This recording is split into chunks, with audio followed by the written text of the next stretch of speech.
तीनटा दलको शीर्ष नेताले जे भन्यो त्यति मात्र यहाँनिर हुन्छ। उहाँहरू त्रसित हुनुहुन्छ, त्यसैले यस किसिमको धरपकड भइरहेछ। उहाँहरू त्रसित हुनुहुन्छ हैन, नभए त हामीले त सरकारलाई भनेको थियो तपाईहरु डराउनु पर्दैन, यो शान्तिपूर्ण हो, एउटा सांकेतिक विरोध मात्रै हो, है विचारलाई निषेध नगरौँ भन्ने कुरालाई प्रश्न पार्न मात्रै खोजेको हो। तर उहाँहरूले आज चाहिँ देशैभरि यो काठमाडौँभरि भनौँ न जसरी चाहिँ निषेध गर्नुभयो, ठाउँ ठाउँमा रोक्नु भएको छ भनेपछि उहाँहरू पनि त्रसित हुनुहुन्छ, किनभने आम जनताको स्फूर्त रूपमा सहभागिता बढ्दो छ, जनतामा आक्रोश बढ्दो छ। त्यो आक्रोशले कस्तो विध्वंस मचाउन सक्छ भने उहाँहरूलाई थाहा छैन, किनभने उहाँहरूले त यो देशमा बेतिथि, भ्रष्टाचार, अनियमितता, लुटतन्त्र मचाइराखेको त उहाँहरूलाई यथार्थ थाहा छ नि त। ग्लोबल आइएमए बैंक, सबैका लागि बैंक।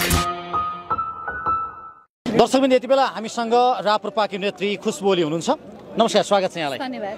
अब तपाईहरुका पार्टीका नेता आज निषेधित क्षेत्र तोड्ने र स्वतस्फूर्त रूपमा गिरफ्तारी दिने तयारीमा थिए, तर सिंहदरबारको मूल गेटबाटै धरपकड गर्दै पक्राउ गरेको अवस्था छ। यसलाई कसरी लिनु भएको छ? एकदमै खेदपूर्ण छ हैन। अब यो चाहिँ के हो भन्दाखेरि हामीले निषेधित क्षेत्र तोड्ने भनेको चाहिँ एउटा सांकेतिक विरोध थियो।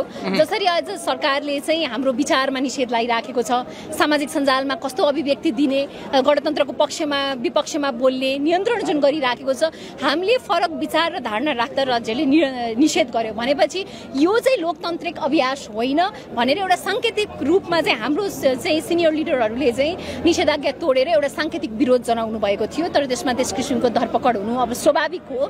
तर अब यसले चाहिँ जनतालाई हामीले अवगत गराउन खोजेको कि यो लोकतन्त्र होइन, यो दलतन्त्र हो, यो तीनटा दलको शीर्ष नेताले जे भन्यो त्यति मात्र यहाँनिर हुन्छ भनेको यो चाहिँ प्रमाण पनि हो। प्रदर्शन स्थलसम्मै आउन नदिनुको अवस्था किन भयो? सिंहदरबारको गेटबाटै पक्राउ गर्ने अवस्था कसरी आयो, किन आयो? उहाँहरू त्रसित हुनुहुन्छ हैन, नभए त हामीले त सरकारलाई भनेको थियो तपाईहरु डराउनु पर्दैन, यो शान्तिपूर्ण हो, एउटा सांकेतिक विरोध मात्रै हो, है विचारलाई निषेध नगरौँ भन्ने कुरालाई प्रश्न पार्न मात्रै खोजेको हो। तर उहाँहरूले आज चाहिँ देशैभरि यो काठमाडौँभरि भनौँ न जसरी चाहिँ निषेध गर्नुभयो, ठाउँ ठाउँमा रोक्नु भएको छ भनेपछि उहाँहरू पनि त्रसित हुनुहुन्छ, किनभने आम जनताको स्फूर्त रूपमा सहभागिता बढ्दो छ, जनतामा आक्रोश बढ्दो छ।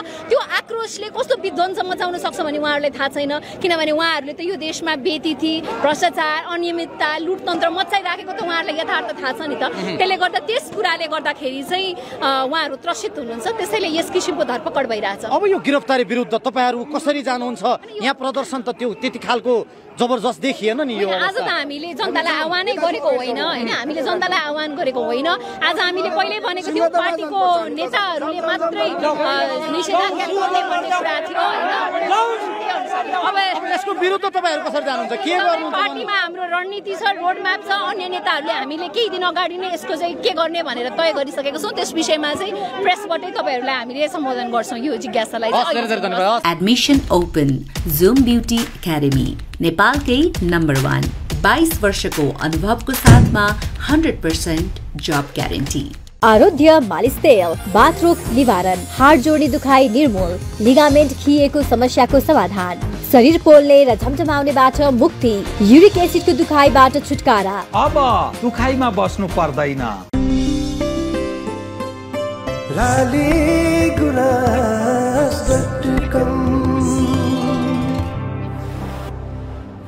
सबै खबर सबैका लागि।